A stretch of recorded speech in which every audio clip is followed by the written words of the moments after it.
Hello guys, welcome back. இன்னைக்கு நாம நம்ம ஐ ஆம் த ஃபேட்டட் வில்லன் மான்வாவோட எபிசோட் 19ல இருந்து 20 வரைக்கும் தான் பார்க்க போறோம். ஸோ வாங்க வீடியோக்குள்ள போகலாம். கேம் இப்போ வெறித்தனமா ஸ்டார்ட் ஆகிடுச்சு. ஏன் லியூலியோட சர்வெண்ட் அண்ட் ஷூ ரொம்ப பயந்து போய், மிஸ் தயவு செஞ்சு அவர்கிட்ட மன்னிப்பு கேட்டுடுங்க, இல்லைன்னா அவன் ஒருத்தர் பின்னாடி ஒருத்தரா நம்ம எல்லாரையும் கொன்னுடுவான் அப்படின்னு கெஞ்சுறாங்க. ஆனா அந்த லியூலிக்கு அவ்வளோ சீக்கிரம் ஈகோ குறையுமா என்ன? நோ சான்ஸ், அதெல்லாம் ஒரு காலத்திலயும் நடக்காது. நான் யார்கிட்டயும் மன்னிப்பு கேட்க மாட்டேன் அப்படின்னு ரொம்ப திமிரா சொல்றான். இதை கேட்ட நம்ம எம்சி கூச்சாங்ஜே செம்ம கெத்தா ஒரு சிரிப்பு சிரிச்சுட்டு, சரி ஓகே, நான் டீல முதல் சிப் குடிச்சிட்டேன், ஒருத்தனை போடு அப்படின்னு சிக்னல் கொடுக்கறாரு. அவர் சிக்னல் கொடுத்த மறுகணமே அங்கிருந்து ஒரு பிளாக் பீம், கருப்பு நிற கதிர் ஷூட் ஆகி வந்து லியூலியோட ஆட்கள்ல ஒருத்தனை ஸ்பாட்லயே காலி பண்ணிடுது. இத பார்த்த உடனே அங்க இருக்கிற எல்லாரும் பயத்துல உறைஞ்சு போயிட்டாங்க. இறந்து கிடக்கிற அந்த ஆளை பார்த்துட்டு இன்னொரு பொண்ணு செம ஷாக் ஆகி, ஹே எப்படிடா உன்னால இப்படி பண்ண முடியும் அப்படின்னு கத்துறா. ஆனா அதுக்குள்ள லியூலியோட மிச்ச ஆட்கள் எல்லாரும் உயிர் பயத்துல வந்து கெஞ்ச ஆரம்பிச்சிட்டாங்க. ப்ளீஸ் மிஸ், அவர்கிட்ட மன்னிப்பு கேட்டுடுங்க, நாங்க இங்க சாக விரும்பல, எங்களுக்கு வாழணும்னு ஆசையா இருக்கு, தயவு செஞ்சு மன்னிப்பு கேளுங்க அப்படின்னு ஒருத்தன் லியூலி காலையே விழுந்து கெஞ்சுறான். கடைசியா நீங்க என்னதான் நினைச்சிட்டு இருக்கீங்க, ப்ளீஸ் மன்னிப்பு கேளுங்க, நாங்க உசுரோட இருக்கணும் அப்படின்னு மிச்சம் இருக்கிறவங்களும் அவகிட்ட பிச்சை கேட்கிற நிலைமைக்கு போயிட்டாங்க. இதையெல்லாம் பார்த்து நம்ம எம்சி ஒரு வில்லத்தனமான ஸ்மைல் பண்ணிக்கிட்டே, பாத்தீங்களா, உங்ககிட்ட வேலையாட்கள் இருந்தா அவங்க உங்களுக்கு பலமா மட்டும் இருக்க மாட்டாங்க, சில நேரங்கள்ல அவங்களே உங்களுக்கு மிகப்பெரிய வீக்னஸாவும் மாறிடுவாங்க அப்படின்னு செம்ம மாசா ஒரு டயலாக் சொல்றாரு. இதை கேட்டதும் லியூலிக்கு வேற வழியே தெரியல. சரி ஓகே, நீங்க இவ்ளோ வற்புறுத்துறதால நான் இவர்கிட்ட மன்னிப்பு கேட்டுக்கிறேன் அப்படின்னு சொல்லிட்டு, ப்ளீஸ் என்ன மன்னிச்சிடுங்க அப்படின்னு நம்ம எம்சி கிட்ட சரண்டர் ஆகுறா. உடனே நம்ம எம்சி, சரி ஓகே இவங்கள விட்டுருங்க, நாம அவங்களுக்கு கெட்டது பண்ற அளவுக்கு அவ்வளோ பெரிய வில்லன்லாம் கிடையாது அப்படின்னு ரொம்ப நக்கலா சொல்றாரு. இதை கேட்ட லியூலியோட ஆட்கள், ஆமா ஆமா, கூச்சாங்ஜே நம்ம மேல கருணை காட்டி நம்மள மன்னிச்சிட்டாரு, இங்க நடந்த எல்லா தப்புக்கும் நாங்க தான் காரணம் அப்படின்னு சொல்றாங்க. அப்படி சொல்லிக்கிட்டே அவங்க எல்லாரும் நம்ம எம்சி முன்னாடி மண்டியிடுறாங்க. இத பார்த்த நம்ம எம்சி, பாருங்களேன், உசுருக்கு ஆபத்துன்னு வந்தா மக்கள் தங்களை எப்படி முழுசா மாத்திக்கிறாங்க அப்படின்னு மைண்ட் வாய்ஸ்ல நினைக்கிறாரு. அப்போ லியூலி, சரி இதெல்லாம் முடிஞ்சிருச்சு, யங் மாஸ்டர் இப்ப சொல்லுங்க, சென்னை பத்தி நீங்க என்ன நினைக்கிறீங்க, அவன் எனக்கு அண்ணன் மாதிரி அப்படின்னு கேக்குறா. அதுக்கு நம்ம எம்சி எதுவுமே தெரியாத பச்சை மண்ண மாதிரி நடிச்சுக்கிட்டே, என்னது சென்னா, நான் யார பத்தி பேசணும், ஓஹோ அந்த பையனா, எனக்கு கொஞ்சம் ஞாபகம் இருக்கு, ஆனா அங்க நடந்த எல்லா தப்புக்கும் அவன்தான் காரணம். மிஸ், உங்களுக்கு என்ன தோணுது, ஒருவேளை அவன் மேல எந்த தப்பும் இல்லைன்னு நீங்க நினைக்கிறீங்களா அப்படின்னு திரும்ப அவளையே கவுண்டர் கொஸ்டின் பண்றாரு. நம்ம எம்சியோட மைண்ட் கேம் இங்க வேற லெவல்ல ஒர்க் ஆகுது. நம்ம எம்சி கூச்சாங்கோட அந்த பயங்கரமான ஆரா பிரஷரை லியூலியால தாங்கவே முடியல. உன்னால என்னடா பண்ணிட முடியும் அப்படின்னு நினைச்சவ இப்போ மைண்ட் வாய்ஸ்ல, என்ன பிரஷர் தான் இது, கூச்சாங்கே இவ்ளோ ஆபத்தானவனா இருக்கானே, இவன் சென்னை விட பல மடங்கு சக்தி வாய்ந்தவனா இருக்கான், நினைச்சா அந்த சென்னை இவன் அசால்ட்டா கொன்றலாமே, அப்புறம் ஏன் கொல்லாம விட்டுருக்கான் அப்படின்னு குழம்பி போயிருக்கா. கண்டிப்பா ஏதோ தப்பா இருக்குன்னு அவளுக்கு தோணுது. அதே நேரத்துல நம்ம எம்சி பக்கத்துல இருக்கிற சூ கின்கேவை பார்த்துட்டு அவளுக்குள்ளேயே ஒரு இன்செக்யூரிட்டி வருது. இவளுக்கு முன்னாடி நான் ஒண்ணுமே இல்லையே, அழகுலையும் சரி மற்ற விஷயங்களையும் சரி நான் ரொம்ப கம்மி தான் அப்படின்னு அவ ஃபீல் பண்ணிக்கிட்டு இருக்கா. உடனே நம்ம எம்சி அவளை பார்த்து, என்ன நினைச்சிட்டு இருக்க, தேவையில்லாத கண்டதையும் யோசிக்கிறத முதல்ல நிப்பாட்டு அப்படின்னு கலாய்க்கிறாரு. அதுக்கு அவ பதறி போய், இல்லல்ல நான் அப்படி எதுவும் நினைக்கல அப்படின்னு சொல்றா. நம்ம எம்சி செவ கெத்தா, சரி ஓகே நீ இங்கிருந்து போகலாம், ஆனா ஒன்னு ஞாபகம் வச்சுக்கோ, நான் சென்னை கொல்ல நினைச்சா எந்த நிமிஷத்துல வேணாலும் என்னால அவனை ஈஸியா கொல்லண முடியும் அப்படின்னு சொல்றாரு. இதை கேட்டதும் அவளுக்கு செம ஷாக்கு. இவன் பொய் சொல்லல, இவனோட பிரஷரை பார்த்தா நிஜமாவே ஈஸியா கொன்னுடுவான் போலையே, அப்ப ஏன் இன்னும் வச்சிருக்கான் அப்படின்னு யோசிக்கிறா. அங்க நம்ம எம்சி பாக்குறதுக்கு ஒரு சாதாரண மனுஷன் மாதிரி இல்ல, ஒரு ஈவில் காட் மாதிரி அவ்வளோ டெரரா நிக்கிறாரு. இப்போ நம்ம எம்சியோட மைண்ட் வாய்ஸ் ஓடுது, இல்ல நான் இப்போ அவனை கொல்ல முடியாது, ஏன்னா அவன்கிட்ட புரோட்டாகனிஸ்ட் ஹேலோ, அதாவது கதாநாயகனுக்காக இயற்கை கொடுத்த அதிர்ஷ்டம் அல்லது ஹெவன்ஸ் ப்ரொடெக்ஷன் இருக்கு, அது ஒரு முறை முழுசா அழிஞ்சதும் அவனை நான் நேரடியா நரகத்துக்கே கூட்டிட்டு போயிடுவேன் அப்படின்னு வில்லத்தனமா பிளான் பண்றாரு. சரி, மேட்ரெல்லாம் சால்வ் ஆகிடுச்சுன்னு எல்லாரும் அங்கிருந்து கிளம்ப ரெடி ஆகுறாங்க. நம்ம எம்சி அவங்க போறப்போ சும்மா இல்லாம உசுப்பேத்துற மாதிரி ஒரு டயலாக் விடுறாரு. பாத்தீங்களா, இப்படித்தான் வீக்கான பசங்க இங்க வர்றது, நல்லா அடி வாங்குறது, அப்புறம் அப்படியே எஸ்கேப் ஆயிடுறது அப்படின்னு நக்கல் அடிக்கிறாரு. ஐயா, உனக்கு வாக்குல சனி, வம்பு இழுத்து அடி வாங்குற நேரம். நீ சும்மா இருந்தாலும் உன் வாய் சும்மா இருக்காது, உன் வாய் சும்மா இருந்தாலும் நீ சும்மா இருக்க மாட்ட, நீயும் வாயும் சும்மா இருந்தாலும் இந்த ஊர் உன்ன சும்மா விடாது. உடம்ப பத்திரமா பாத்துக்க. என்னி அடிக்க இந்த ஊர் ஆள் இருக்கானா? இத கேட்டதும் ஏலியுலிக்கு கோவம் உச்சிக்கு ஏறுது. டேய், இப்போ என்னடா சொன்ன நீ அப்படின்னு அடிக்க பாயறா. உடனே அவ கூட வந்த சர்வன்ட் ஆண்டி ஷ்வே, அம்மா தாயே கொஞ்சம் சும்மா இருமா, இப்பதான் அவர் கால்ல விழுந்து மன்னிப்பு கேட்டு உசுர காப்பாத்தணும், என்ன காரியம் பண்றீங்க அப்படின்னு அவளை தடுத்து நிறுத்துறாங்க. நம்ம எம்சி அவங்க போறத பாத்துக்கிட்டே தன்னோட சிக்னேச்சர் பேடாஸ் வில்லன் ஸ்மைல குடுக்கறாரு. வேற லெவல்டா நீ. கொஞ்ச நேரம் கழிச்சு அடுத்த நாள் காலையில நடக்கிற சீன். நம்ம எம்சி ரொம்ப கூலா உட்கார்ந்துகிட்டு தன்னோட சிஸ்டம் விண்டோ, அதாவது ஸ்டேட்டஸை செக் பண்ணிக்கிட்டு இருக்காரு. அதுல ஏச்சனை அவரு ட்ராக் பண்ணிக்கிட்டு இருக்காரு. பாருடா, இந்த ஏச்சன் ரொம்ப ஸ்லோவா போய்கிட்டு இருக்கான் அப்படின்னு இங்க உட்கார்ந்துகிட்டே அங்க நடக்கிற எல்லாத்தையும் நோட்டீஸ் பண்றாரு. ஏன்னா முன்னாடியே நம்ம எம்சி ஒரு மாத்திரையை கொடுத்து அதை ஒரு ட்ராக்கிங் டிவைஸ் மாதிரி செட் பண்ணி வச்சிருந்தாரு. அதுதான் இப்போ கரெக்டா ஒர்க் ஆகுது. நான் அந்த பில்லை கொடுத்தது வேஸ்ட் ஆகல, அது எனக்கு எந்த ஏமாற்றத்தையும் தரல அப்படின்னு திருப்தியா சொல்றாரு. அப்படியே சீன் கட்டானா ஒரு பெரிய மலை. அந்த மலைக்கு நடுவுல விசித்திரமான ஊதா நிறத்துல போர்ட்டல் ஓபன் ஆகிருக்கு. அங்க ஏச்சனோ அவன் கூடவே அவனோட மோதிரத்துல இருக்கிற மாஸ்டர் யான்ஜியும் நிக்கறாங்க. பாரு, இது எவ்வளவு பிரம்மாண்டமா இருக்கு அப்படின்னு ஆச்சரியப்படுறாங்க.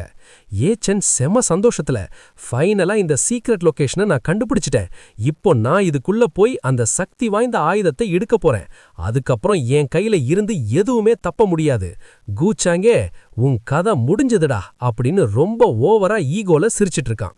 ஆனா மோதிரத்துல இருக்கிற மாஸ்டர் யான்ஜி மைண்ட் வாய்ஸ்ல, இவன் என்னமோ பெருசா பில்டப் கொடுக்கறான், ஆனா நெஜத்துல கூச்சாங்கே எவ்வளவு பயங்கரமானவன்னு இவனுக்கு தெரியல. இவன் கண்டிப்பா கூச்சாங்கே முன்னாடி ஒரு செகண்ட் கூட தாக்கு பிடிக்க மாட்டான், இவன் கதை முடிஞ்சது அப்படின்னு ஃபீல் பண்றாங்க. ஏச்சன் அதெல்லாம் தெரியாம, மாஸ்டர் வாங்க என் கூட போலாம், நாம இதை முடிப்போம் அப்படின்னு கூப்பிடுறான். நம்ம ஹீரோன்னு சொல்லிக்கிற ஏச்சன் இப்ப செம ஃபார்ம்ல இருக்கான். இன்னைக்கு தான் கூச்சாங்கேவோட கடைசி நாள், அவ சாவு ஏன் கையில தான் அப்படின்னு டயலாக் விடுறான். அதுக்கு அவனோட மாஸ்டர் யான்ஜி, இல்ல நீ நினைக்கிற மாதிரி அவன் அவ்வளவு சாதாரண ஆள் இல்ல அப்படின்னு மனசுக்குள்ள நினைக்கிறாங்க. ஆனா ஏச்சன் விடுறதா இல்ல. எது எப்படியோ இந்த ரகசிய இடம் நமக்கு கிடைச்சிருச்சு, இப்போ இதுக்குள்ள இருக்கிற எல்லா சொத்தும் சக்தியும் எனக்காகும். இதோ பாருங்க மாஸ்டர், இந்த இன்ஹெரிட்டன்ஸ், அதாவது முன்னோர்களின் சொத்து எனக்கு கிடைச்சதும் இந்த உலகமே என் காலுக்கடியில தான் இருக்கும் அப்படின்னு ஓவர் கான்ஃபிடன்ஸ்ல குதிக்கிறான். இத பார்த்துட்டு அவனோட மாஸ்டர், இவன் போக போக அந்த கூச்சாங்கேவை விட மோசமான ஒரு ஈவில் கேரக்டரா மாறிட்டு இருக்கானே அப்படின்னு பயப்படுறாங்க. அப்போ யான்ஜி மாஸ்டர் ஏதோ சொல்ல வராங்க.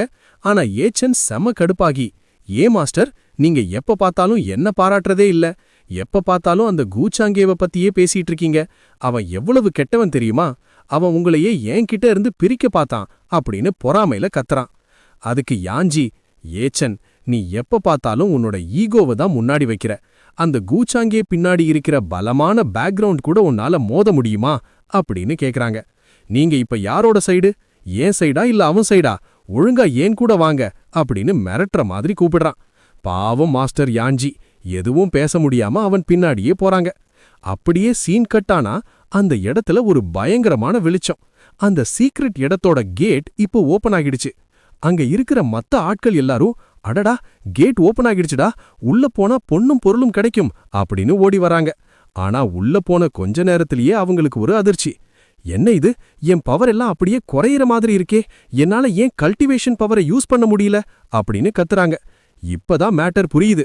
இந்த இடத்துக்குள்ள வர்ற யாரா இருந்தாலும் அவங்களோட பவர் தானாவே கம்மியாகிடும், பவர் சப்ரஷன். இதான் நம்ம ஏச்சனோட மாஸ்டர் பிளான். அவன் பவர் கம்மியா இருந்தாலும் இந்த இடத்துல எல்லாரும் சமங்கிறதால அவன் ஈஸியா ஜெயிச்சிடலான்னு நினைக்கிறான். அப்போ அந்த இருட்டுல இருந்து ஒருத்த வந்து, யங் மாஸ்டர் இங்க யாருடைய பவரும் வேலை செய்யலையே, நாம எப்படி உள்ள போறது அப்படின்னு கேக்குறான். அதுக்கு ஏச்சன் சிரிச்சுக்கிட்டே, எனக்கு நிறைய ட்ரிக்ஸ் இருக்கு, அத பத்தி நீ கவலைப்படாத அப்படின்னு சொல்லிட்டு உள்ள போறான். அப்படியே நம்ம எம்சி கூச்சாயே அங்க வர்றாரு. வந்து அந்த பெரிய கோட்டைய பார்த்துட்டு, ஆஹா உள்ள ஏதோ பெரிய வேடிக்கை காத்துட்டு இருக்கு போலயே அப்படின்னு ரொம்ப கூலா சொல்றாரு. அவரோட ஆட்கள், யங் மாஸ்டர் நாம வந்துட்டோம், உள்ள போலாமா அப்படின்னு கேக்குறாங்க. அதுக்கு நம்ம எம்சி, முதல்ல உங்களோட கல்டிவேஷன் பவரை நீங்களே அடக்கி வச்சுக்கோங்க, இல்லனா இந்த இடத்தோட ரூல்ஸ் படி உங்க மொத்த பவரும் காணாம போயிடும் அப்படின்னு அட்வைஸ் பண்றாரு. நம்ம வில்லன் எப்பவுமே அப்டேட்டடா தான் இருப்பாரு கைஸ். இப்போ உள்ள சீன் காட்டுறாங்க. ஒரே பச்சை பசேலு காடு மாதிரி இருக்கு. ஆனா அங்கங்க பெரிய பெரிய ராட்சத மிருகங்கள் செத்து கிடக்குது. எல்லாத்தையும் நம்ம ஏச்சன் தான் கொன்னு குவிச்சிருக்கான். அப்போ அங்க ஒரு பொண்ணு வர்றா, லின் குய்ஹான்.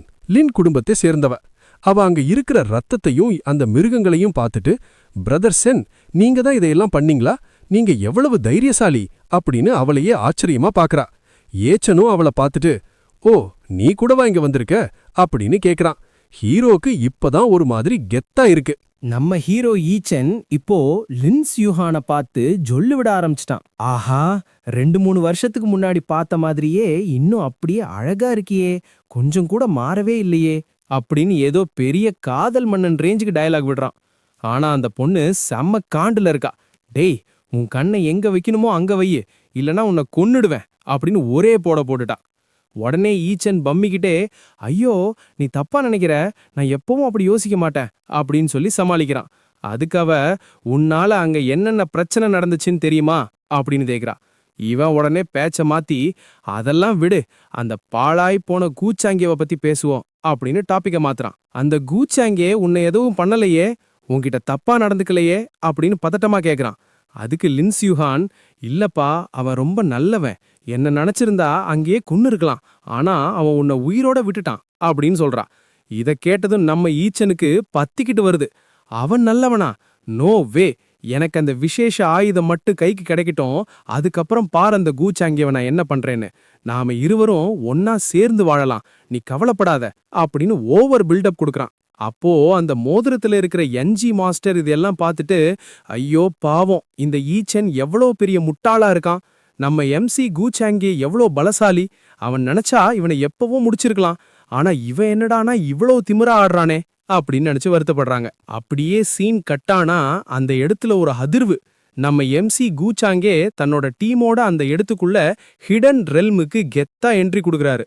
ஆஹா, இங்க இருக்கிற காத்துல கூட அவ்வளோ எனர்ஜி இருக்கே, இங்க கல்டிவேஷன் பண்ணா நம்ம லெவல் செம்ம ஸ்பீடா ஏறுமே அப்படின்னு அவரோட ஆட்கள் ஆச்சரியப்படுறாங்க.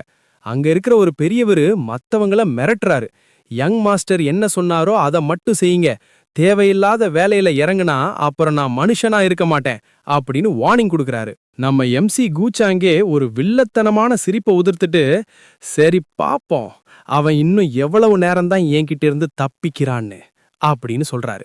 அவன் எங்க போறான்னு எனக்கு தெரியும் அப்படின்னு சொல்லிட்டு தன்னோட சிஸ்டம் மூலியமா ஒரு ரெட் கலர் லைன் மேப்பை பாக்குறாரு. அந்த மேப் நேரா ஈச்சன் இருக்கிற இடத்தையே காட்டுது.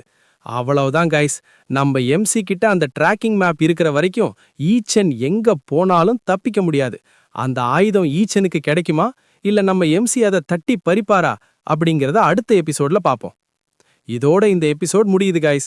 இந்த வீடியோ உங்களுக்கு பிடிச்சிருந்தா மறக்காம அந்த லைக் பட்டனை தட்டிடுங்க. அப்படியே நம்ம சேனலுக்கு புதுசா வந்திருந்தா அந்த சப்ஸ்கிரைப் பட்டனை அழுத்திட்டு பக்கத்துல இருக்கிற பெல் ஐகானையும் தட்டிடுங்க. அப்பதான் அடுத்தடுத்த அப்டேட்ஸ் உங்களை தேடி வரும். அடுத்த வீடியோல உங்களை சந்திக்கிறேன். Tata, bye bye.